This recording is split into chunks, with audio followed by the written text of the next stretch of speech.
Chilling details that defy logic about Custer's last stand, uncovered, first-hand testimony. In the shadow of the Little Bighorn River on June 25, 1876, a dark and tragic episode of American history took place.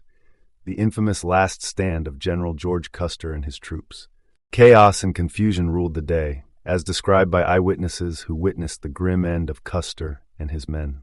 This account sheds light on the horrifying realities faced by the soldiers, including George Herondine and John Berkman, as they fought against an overwhelming force of Native American warriors. Their accounts reveal the brutal truth of that fateful day, which history has long distorted with myth.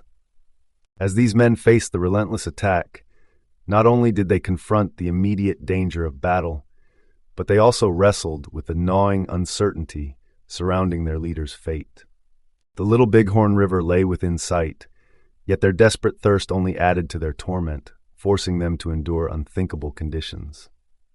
War cries and gunshots echoed through the valley, mingling with the distant wails of mourning from native tribes, creating an eerie and surreal atmosphere during the struggle.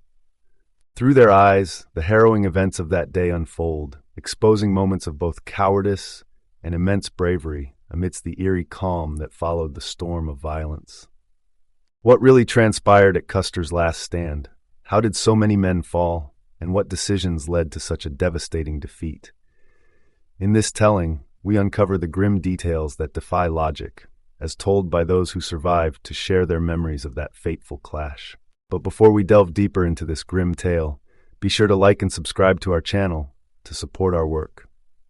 Our journey began on June 22nd when we departed the Rosebud at noon.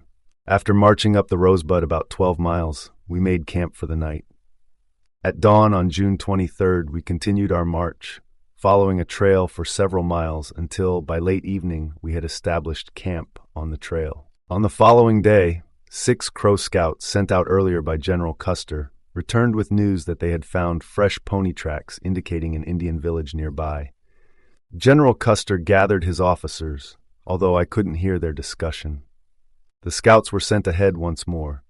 Around 4 o'clock, we reached an abandoned village site where we set up camp just 2 miles below the forks of the Rosebud. The scouts were dispatched again, and by 11 that night, Custer ordered the camp to be packed and marched up the right fork of the Rosebud. By dawn, the scouts reported they had spotted the village. We concealed ourselves in a ravine near the creek's headwaters, around 3 miles from the divide, where the scouts had spotted the village. General Custer galloped ahead with his orderlies to scout the area, but returned an hour later, claiming he saw nothing. However, Nuke Bayer, a half-breed guide, and the scouts insisted the village lay ahead. The scouts warned that they had been discovered, and Sioux war parties had spotted our forces. Custer then gave orders to prepare for battle. We continued forward cautiously, advancing along a small creek for about 6 miles. We came upon a single Indian lodge containing a dead Indian near the entrance of the Little Horn Valley, where clouds of dust rose 5 miles away. General Custer seemed to believe the Indians were retreating and ordered a message to be sent to Colonel Reno, commanding him to push the scouts toward the dust. Reno led his men across the river at a natural ford and advanced on the prairie. After a mile, his troops dismounted to fight on foot while sending their horses into the trees. Mounted Indians soon charged across the prairie, and Reno's skirmishers quickly returned fire. However, as the enemy began moving to cut him off from the ford, Reno ordered a retreat to the trees. The Sioux pursued relentlessly, firing at close range and cutting off any chance of a safe retreat. Soldiers and horses alike fell, and those left behind scrambled for safety. I saw around 13 soldiers, some wounded, and convinced them to take cover in the trees. Although the wounded soldiers were eager to escape, I advised them to stay and fight. Experience had taught me that this situation was not beyond hope. We remained in the bushes for hours, hearing the distant sounds of battle, unaware it was Custer's command engaged with the native forces. When the shooting eventually quieted, I urged the soldiers to move, though some chose to stay. A small group of us forded the river and rejoined Reno's command on the bluffs, just as the Indians swarmed from Custer's battle. Reno's men fortified their position as darkness fell, using whatever they could, saddles, packs, and dead horses. At dawn, the Indians renewed their attack, charging multiple times, even throwing stones at our men. Captain Benteen rallied his troops, launching an unexpected offensive that surprised the attacking Indians. His courage, standing firm in the line of fire, saved many lives that day. By mid-morning, the men began begging for water, having gone without for 36 hours in the scorching heat. Many were dehydrated, their tongues swollen, yet the battle raged on with no relief in sight. The men attempted to eat crackers and hardtack, but lacked enough saliva to moisten them. Some resorted to chewing grass, but it clung to their lips, and none of them could spit or speak clearly. The wounded were said to be dying from dehydration, prompting several soldiers to volunteer for a dangerous mission to the river, knowing they might not return. We were engaged in battle on the bluffs about 700 yards from the river, with a ravine running from the battlefield to the water's edge. To reach the ravine, the men had to sprint across an exposed area of about 100 yards, all the while under fire from Indians positioned on the bluffs. Around 50 soldiers dashed across the open ground and made it into the ravine. When they reached the bottom, they found it guarded by Indians stationed in the timber across the river. Soldiers could approach the water to within about 30 feet while under cover, but stepping out onto the bank meant facing a barrage of fire from the Indians. Nevertheless, the soldiers faced the danger head-on. Some dashed down to the river with camp kettles, filled them, and sought refuge in the bend of the ravine behind rocks, where canteens were filled and passed back up the hill. Before the men and wounded were fully supplied, one soldier was killed, and 6 or 7 others were wounded in the attempt. One man had the bone in his leg shattered by a bullet, requiring an amputation later on.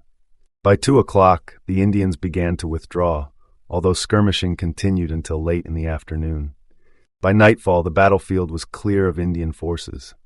Finally, we could bring water to the animals, many of which were on the brink of death, and allow them to graze. That evening, Colonel Reno repositioned and fortified a stronger and higher location. We anticipated another Indian attack the next day, but by morning there were no Indians in sight. The soldiers felt confident that help was on the way, and around 10 o'clock, we received word that General Terry, with a large force, was approaching the valley just 6 miles away. Soon we saw his troops advancing. In response to questions, Mr. Herondine recounted his position.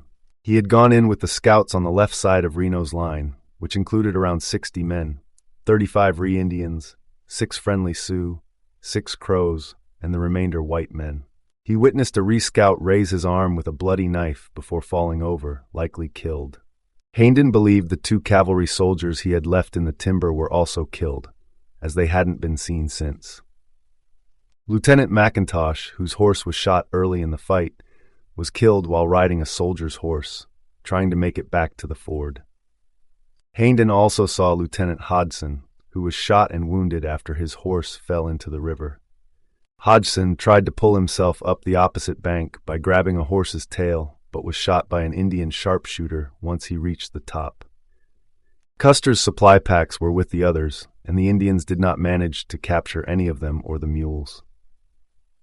Most of Custer's horses were killed during the battle, and Herondine doubted that the Indians captured more than 100 animals. He suspected some men were captured alive and tortured. He believed the colored scout Isaiah Dorman was tortured, as he had small bullet wounds in his legs, suggesting they were inflicted while he was still alive. Another man had strips of skin cut from his body. Many squaws and elderly Indians roamed the battlefield, howling in madness. They carried stone mallets and smashed the skulls of both the dead and wounded, cutting some with knives and mutilating their bodies. The heads of 4 white soldiers were later found in the Sioux camp, but their bodies were missing. Our men didn't kill any squaws, but the Rhea scouts did, as the bodies of 6 squaws were found in a ravine.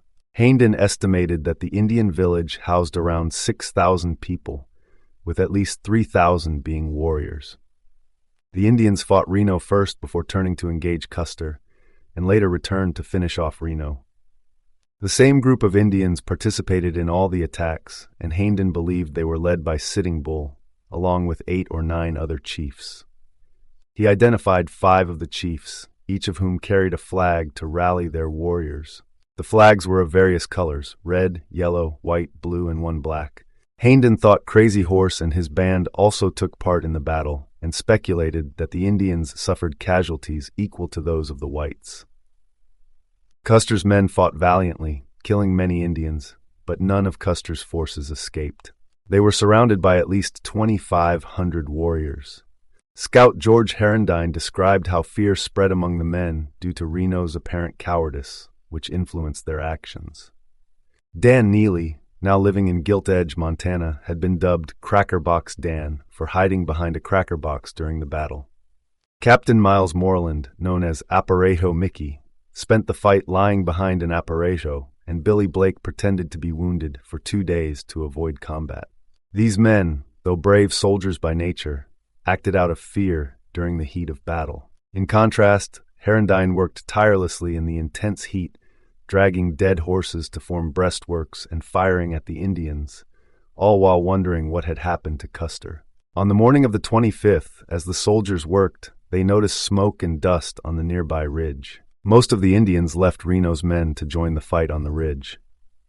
Some soldiers speculated that Custer was engaging the Indians, but when the smoke and dust cleared and the shots ceased, they feared the worst.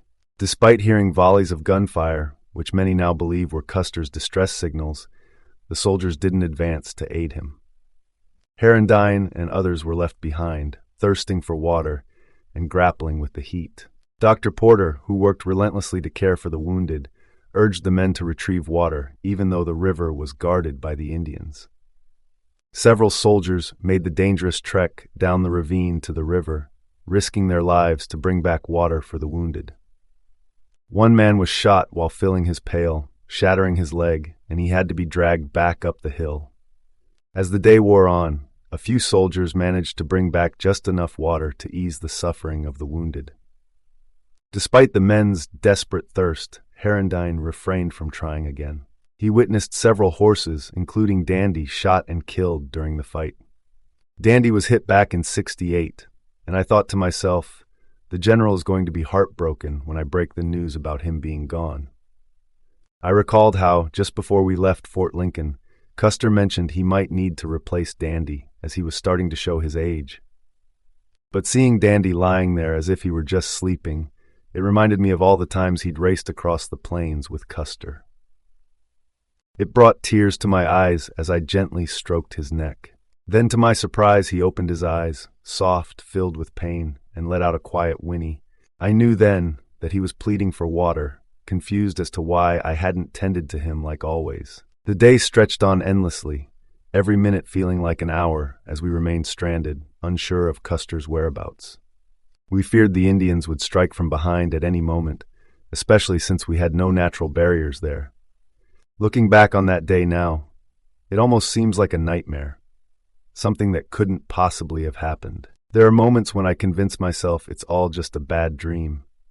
Maybe someday I'll wake up, be young again, back with the 7th, tending to Blush, Tuck, Vic, and Dandy. Perhaps Miss Libby will be there, and General Custer will be nearby, wearing his trademark white hat, laughing and joking as usual.